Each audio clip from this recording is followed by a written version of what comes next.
حضرت کعب بن مالک انصاری غزوہ تبوک کے لیے آقا نے اعلان فرمایا چلو. انہوں نے تیاری کر لی، سامان خرید لیا، جہاد کی تیار ہوئے، مگر بعد میں گھر اپنے کھیت دیکھے، فصلیں دیکھی، زمیندارہ دیکھا، پھل پک رہے تھے، بیچنے کا وقت تھا، مارکیٹ بھیجنے کا وقت تھا، درخت اور پھل دیکھے، گھر بار کی ضروریات، کاروبار کی ضروریات دیکھی، تو جہاد کا خریدا ہوا سامان دھرا رہ گیا اور دنیا غالب آ گئی، جہاد پر نہ گئے.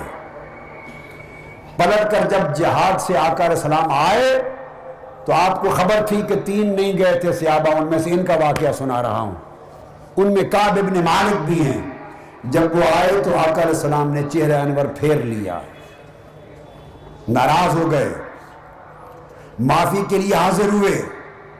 آقا علیہ السلام نے معافی کا معاملہ ملتوی فرما دیا اور تمام صحابہ کرام کو حکم دیا کہ کعب بن مالک سے قطع تعلق کر لیا جائے. مسجد میں نماز پڑھنے جاتے تو ایک گوشے میں بیٹھتے، کوئی سلام نہ کرتا، کوئی سلام کا جواب نہ دیتا، اور آقا علیہ السلام بھی آپ پر نگاہ تک نہ ڈالتے. کعب بن مالک کے دل پہ چھریاں چلتی، ایک خطا کی تھی کہ دنیا کی محبت دین پر غالب آ گئی تھی، یہ گناہ کیا تھا. آنکھوں سے آنسو برستے، پریشان تھے، ایک عجیب کیفیت تھی. حکم ہوا گھر والے بھی کعب بن مالک سے تعلق توڑ دیں، بیوی بچوں نے بھی تعلق توڑ دیا، رشتہ دار بھی چھوڑ گئے، دوست بھی چھوڑ گئے، سب اہل مدینہ چھوڑ گئے، پریشان حال، تنہا رہ گئے. ادھر غسان کے بادشاہ کو خبر پہنچی، شاہ غسان کو.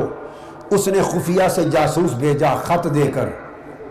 اس نے سمجھا کہ محمد صلی اللہ علیہ وسلم کا ایک سپاہی، اس سے محمد ناراض ہو گئے ہیں صلی اللہ علیہ وسلم، موقع ہے کہ اسے اپنا بنا لو.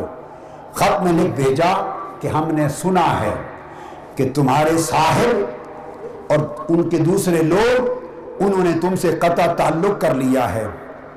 ہم تمہاری قدر و منزلت پہچانتے ہیں. اللہ نے تجھے ذلت اور رسوائی کی جگہ رہنے کے لیے پیدا نہیں کیا. اگر تم ہمارے قاصد کے ساتھ محمد کو چھوڑ کر صلی اللہ علیہ وسلم ہمارے پاس آ جاؤ تو ہم تمہاری انتہائی قدر کریں گے اور بڑی اونچی عزت کا مقام دیں گے. شاہ غسان نے یہ خط بھیجا.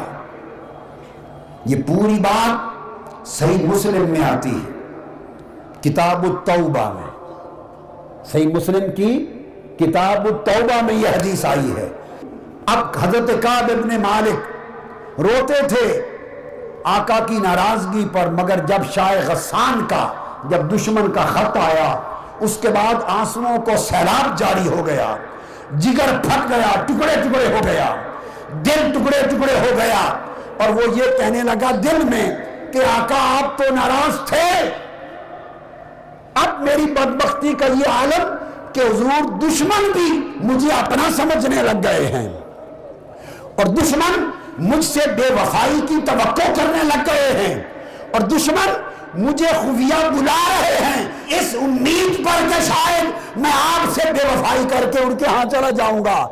آقا یہ جو میرا اعتماد میری وفا کا اٹھ گیا ہے، اور دشمن جو میری نسبت بے وفائی کی امید لگا کے بیٹھا ہے، اس سے بہتر تھا کہ مر گیا ہوتا. زاروں قطار رونے لگے. 40 دن گزر گئے، آوزاری بڑھتی گئی اور بڑھتی گئی. 50 دن گزر گئے، آوزاری بڑھتی گئی.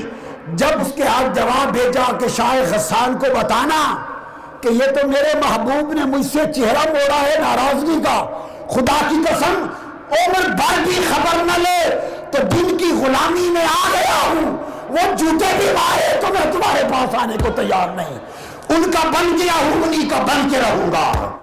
وفاداری یہ ہے، وفاداری بشرط استواری اصل ایمان ہے. 50 دن جب اس کی محبت کا امتحان لے لیا تو 50ویں دن رب کائنات نے سورہ توبہ کی آیتیں اتار دیں، اور سورہ توبہ کی آیتیں کعب بن مالک کی اس عظیم توبہ پہ اتری.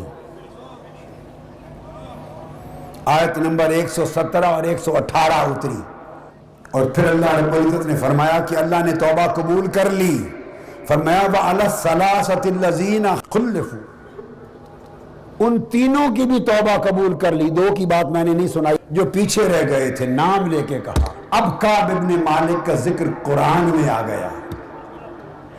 تو دوستو غلطیاں ہو جاتی ہیں، خطائیں بندے سے ہو جاتی ہیں، خطا کا ہو جانا کوئی عجیب بات نہیں ہے، اصل خطا ہو جانے کے بعد وفا پر رہنا، استقامت پر رہنا، رب کی طرف اور تاجدار کائنات کی طرف اپنا رجوع رکھنا، اس کی قدر و قیمت اللہ کے حضور زیادہ ہے۔